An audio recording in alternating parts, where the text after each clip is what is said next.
सानाम को जोहार रुसिका आखड़ा रे आपे सानाम को सगुन दाराम पे तेज आपे को लगिन मिट्टी एप्स अगू का जहाँ एप्स दारायते सानताली ते बो टाइपिंग दड़ेया अड़ी बगी अड़ी जुत मांग जहाँ तीना एप्स ताहे कना प्ले स्टोर रे ओना को जतो बेरथा गया नितो जहाँ हेज अकना न्यू वर्जन ओना अड़ी बगिया अड़ी चेहरा कमीना जतो लेकान अड़ा को मेना जतो लेकान एलखा को मेना जतो लेकाना टुडा को मेना का तबे दलाबन ओनागे चेत एप्स कना ओनागे बन नेल लगे और ओना दो प्ले स्टोर रे नामो कना तबे दलाबन प्ले स्टोर बो चला लेनगे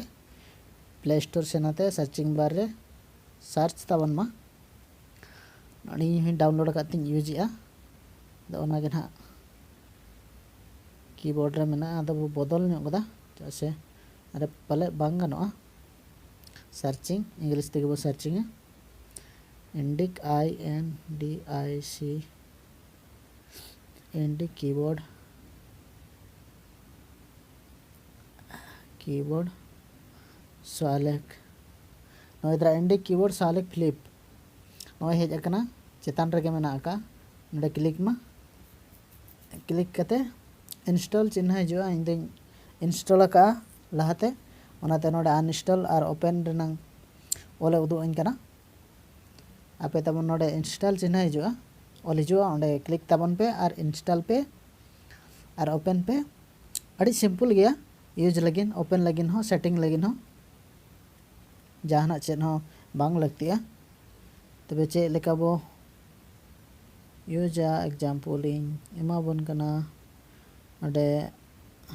ऑटोमेटिक मैसेज रे हो बो नेल बिडवा ऑल चिकी नोद्रा हेजना नोंका जतो लेकाना मेना का बो यूज दड़ेया टेला फरका ओहत नो को मेना का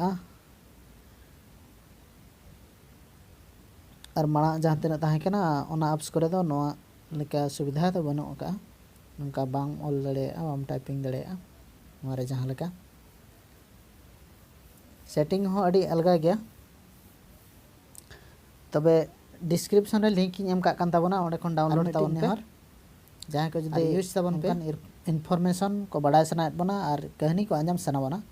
एनखान नोआ रुसिका आखड़ा एंटरटेनमेंट चैनल सला जोड़ाव ताहन ताबन पे सब्सक्राइब ताबन पे और साथे ओना घंटी चिन्ह हो ओता तरह पे जेमन लाहाते खबर पे बड़ा दाड़े मा वीडियो अपलोड एना मनते मा तबे सनाम को जोहार आप यूज ताबन पे और ऑल चिके छराव ताबन पे।